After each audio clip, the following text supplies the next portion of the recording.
పరిశుద్ధ గ్రంథంలో నుంచి దేవుని మాటలు మనము ధ్యానం చేద్దాం.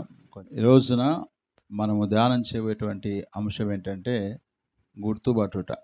ఆ చిన్నమ్మాయిని అపార్థం చేసుకొని పిచ్చిదానా అన్నారు.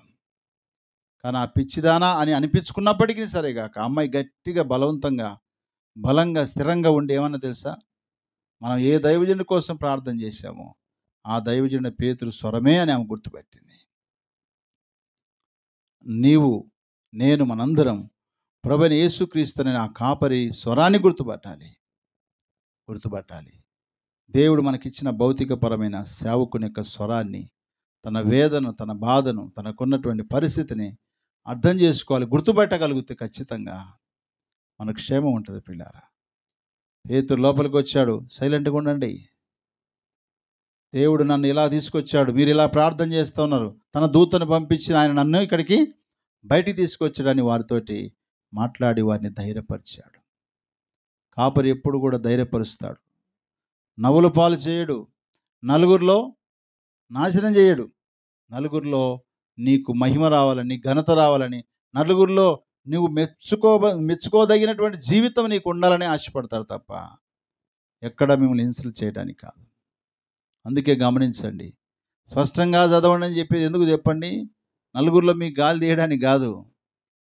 నువ్వు ఇంకొక దగ్గర వేసినా సరే కాక అక్కడ కూడా నువ్వు స్పష్టంగా చదవగలిగితే అప్పుడు ఏమొస్తుందో తెలుసా, నీకు ఒక మంచి పేరు వస్తుంది.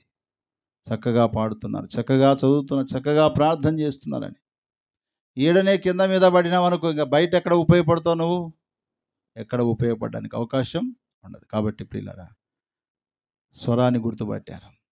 చిన్నది పేతురు స్వరాన్ని అనగా కాపరి స్వరాన్ని గుర్తుపట్టి, నీ స్వరాన్ని కూడా లోకం విన్నప్పుడు ఇది దేవుని బిడ్డల స్వరమా, లోక సంబంధుల స్వరమా, వాళ్ళు అర్థం చేసుకోగలుగుతారు. నీ నోటి నిండా పాటలు, స్తుతి, ఆరాధన ఉంటే ఈ స్వరం ఎవరిదయ్యా అంటే దేవుని బిడ్డ, ఫలాని ఆయన దేవుని బిడ్డ అని గుర్తుపడతారు. నీ నోటి నిండా ఇంత లావు బూతులు ఉన్నాయనుకో, అప్పుడు నీ స్వరం ఎట్లా కనపడుతుంది వాళ్ళకి? సైతాను స్వరంగా వినపడుతుంది. ఓహో, వీడు మనవడేలే అనుకొని మనల్ని చూసినప్పుడు తక్కువ అంచనా వేస్తారు. కాబట్టి ప్రియులారా, ఆ చిన్నది పేతురు స్వరాన్ని, కాపరి స్వరాన్ని గుర్తుపట్టింది. మత్తయి సువార్త 14వ అధ్యాయము 35-36 వచనాలు చూడండి. అక్కడ జనులు ఆయన గుర్తుపట్టి చుట్టుపట్ల ఉన్న ఆ ప్రదేశం అంతటికి వర్తమానం పంపి రోగులందరినీ ఆయన యొద్దకు తెప్పించిరి. వీరిని నీ వస్త్రపు చెంగు మాత్రం ముట్టనిమ్మని ఆయన వేడుకొని ముట్టిన వారందరూ కూడా స్వస్థత పొందుకున్నారు. హల్లెలూయా. అంటే యేసు ప్రభు వారిని అక్కడ ఉన్నటువంటి ప్రజలు గుర్తుపట్టారు. యేసు ప్రభు వారితో పాటు 3.5 సంవత్సరాలు ఉన్నటువంటి తోమ గుర్తుపట్టలేదు, శిష్యులు గుర్తుపట్టలేదు. చనిపోయి తిరిగి లేచిన తర్వాత వాళ్ళు గుర్తుపట్టని కారణాన్ని బట్టి ప్రభు ఏం చేశాడు? ఇదిగో చూడండి, నా గాయాలు చూడండి అన్నారు. అవునా? నా దేహాన్ని చూడండి, నా గాయాలు చూడండి అని వాళ్ళకు చూపించాడు. తోమ గుర్తుపట్టకపోయినందుకు మరొక చోట ఏమన్నాడు తెలుసా? నీ వ్రేళ్ళు నా గాయాల్లో పెట్టి చూడు తోమా అని అన్నాడు. ఎందుకోసం అన్నాడంటే వాళ్ళు గుర్తుపట్టడం కోసమే. కానీ యేసు ప్రభు వారు చనిపోకముందు గెన్నేసరెత్ ప్రాంతానికి వెళ్ళినప్పుడు అక్కడున్న జనులంతా యేసు ప్రభు వారిని ఏం చేశారంట? గుర్తుపట్టారంట. యేసు ప్రభు వారిని గుర్తుపట్టారు. మనం కూడా ప్రభువును గుర్తుపట్టాలి. ప్రభువును మర్చిపోకూడదు. మనము ప్రభువును మర్చిపోయామంటే మన జీవితం అంతే సంగతులు. ఇక ప్రభువుని మనం గుర్తుపట్టాలి. ఆయన ప్రేమించేవాడని, ఆయన శిక్షించేవాడని, ఆయన గద్దించేవాడని, ఆయన బుద్ధి చెప్పేవాడని, ఆయన మన జీవితాలకు శ్రమలను అనుమతిస్తాడని, ఆయన మన శ్రమలలో ఆయన మనకు తోడుగా ఉంటాడని, మనకు సహాయం చేస్తాడని, ఆయన మనం దుఃఖిస్తున్నప్పుడు ఆయన దుఃఖిస్తాడని, మనం సంతోషించినప్పుడు ఆయన సంతోషిస్తాడని, అన్ని విషయాల్లో మనం ప్రభువుని ఏం చేయాలి? మనం గుర్తించాలి. మంచి జరుగుతూనేమో దేవుడు అంటారు చాలామంది, చెడ్డ జరిగేసరికి ఏమంటారు? ఏం దేవుళ్ళే అంటారు. బైబిల్లో మనకు తెలిసిన యోబును మనం గమనిస్తే, యోబు దేవుని బాగా గుర్తుపెట్టుకున్నవాడు. ఆయన యోబు భార్య పేరుకే యోబు భార్య, కానీ దేవుణ్ణి గుర్తుపెట్టుకోలేదు. ఆయన గుర్తుపట్టి తన నడకలో ఆమె దేవుని కోసం బ్రతకలేదు ఆమె. కానీ యోబు దేవుని గుర్తుపట్టాడు కాబట్టి ఆయన ఏమన్నాడు? యెహోవా ఇచ్చెను, యెహోవాయే తీసుకున్నాడు. ఆయన గుర్తుపట్టాడు అంతే. దేవుని ప్రేమ ఏంటిదో మనం గుర్తుపట్టాలి. దేవుని త్యాగం ఏంటో మనం గుర్తుపట్టాలి. దేవుని యొక్క ప్రణాళిక మన పట్ల ఎలా ఉంటుందో కూడా మనం గుర్తుపట్టాలి. అందుకనే ఫిలిప్పీ పత్రిక 1వ అధ్యాయం 30వ వచనంలో, యేసుక్రీస్తునందు మీరు విశ్వాసం ఉంచడం మీద కాదు, ఆయన పక్షమున మీరు శ్రమపడుట మీకు అనుగ్రహించబడింది. మన శ్రమలలో కూడా ప్రభు మనతో ఉంటాడని గుర్తుపట్టాలి మనం. ఆ గలిలయ సముద్రం మీద వెళ్తున్నప్పుడు శిష్యులు యేసు ప్రభువుని గుర్తుపట్టకుండా ఏం చేశారు వాళ్ళు? అయ్యో భూతం భూతం దయ్యం దయ్యం అని కేకలేశారు. అప్పుడు ప్రభు అన్నాడు, నేనే అన్నాడు కదా. హల్లెలూయా. నేనే అనే మాట అన్నట్టు ఎవరు అనరు ఇక.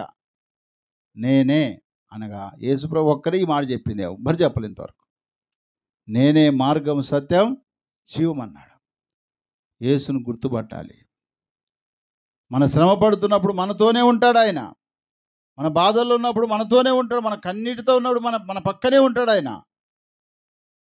తర్వాత మన కన్నీటిని తుడచడానికి, మనం బాధపడుతుంటే చూస్తూ నవ్వడానికి కాదు ఆయన ఉండేది పక్కన, మనకు తోడుగా ఉండడానికి, మనల్ని నడిపించటానికి ఆయన ఉంటాడు. మన ప్రక్కనే ఉన్నటువంటి ప్రభువుని మనము గుర్తుపెట్టుకొని గుర్తుపట్టాలి. లేకపోతే ఆయన మనల్ని దాటుకొని వెళ్ళిపోతాడు. అబ్రహాం అన్నాడు, అయ్యా నీ దాసుడైన నన్ను దాటిపోవద్దయ్యా అన్నాడు. హల్లెలూయా. దాటిపోవద్దయ్యా. నేనే సత్యం జీవ మార్గం అని నేనే అని చెప్పే ప్రభువుని వాళ్ళు గుర్తుపట్టలేకపోయారు. ఆయనతోనే తిరుగుతున్నారు, ఆయనతో తింటున్నారు, ఆయనతో ఉంటున్నారు, కానీ గుర్తుపట్టలేకపోయారు. ఆయన ప్రేమ ఎలాంటిదో, ఆయన త్యాగం ఎలాంటిదో, ఆయన చేసే కార్యాలు ఎలాంటివి గుర్తుపట్టలేకపోయారు. కొన్నిసార్లు అందుకే యేసయ్య అన్నాడు, మీరును అవివేకులై ఉన్నారా, మీరు గ్రహించలేదా అన్నాడు కదా. ఎవరైనా మీ పాస్టర్ ఇటటోడు అంటే, అవు అటటోడే నాకు తెలుసు అన్నావు అనుకో, నువ్వు గుర్తుపట్టినట్ట నీ సేవకుని? చెప్పండి. వాళ్ళతో పాటు నువ్వు కూడా అన్నావంటే నువ్వు గుర్తుపట్టలేదని అర్థము. వాళ్ళలాగా నువ్వు అపార్థం చేసుకున్నావు అర్థమే. నువ్వు నమ్ముకున్న దేవుడు నేను విడిపించలేడు తెలుసా నీకంటే, అవులే తెలుసు నాకు అన్నావు అనుకో, నువ్వు ప్రభుని గుర్తుపట్టినట్ట? లేదు లేదు, నా ప్రభు తప్పకుండా నన్ను విడిపిస్తాడు, నన్ను నడిపిస్తాడు, నా శ్రమలో నుంచి దేవుడు తప్పకుండా బయటికి తీసుకొస్తాడు, నన్ను తప్పకుండా దేవుడు ఆశీర్వదిస్తాడు అనేటువంటి నిశ్చయత నువ్వు ఉన్నావంటే నువ్వు ఎవరిని గుర్తుపట్టినట్టు? ప్రభువుని గుర్తుపట్టినట్టే. నీ ఎన్ని పరిస్థితులైనా ప్రభు కోసం నువ్వు బ్రతుకుతూ దేవుని రాకడ కొరకు ఎదురు చూసావంటే నువ్వు ఖచ్చితంగా ఆ రోజున ప్రభువుని గుర్తుపడతావు. ఆయన స్వరాన్ని నువ్వు ఉంటావు. ఆయన స్వరాన్ని విన్నప్పుడు సంఘం ఎత్తబడుతుంది కదా. బూర శబ్దం వచ్చినప్పుడు ఏమైతే సంఘం ఎవరైతే వింటారో వాళ్ళు ఎత్తబడతారు. వినని వాడేమో విడవబడతాడు. మహాశ్రమల్లో ఉంటారు. వారికి ఉన్న బాధ అంతా ఇంత కాదు.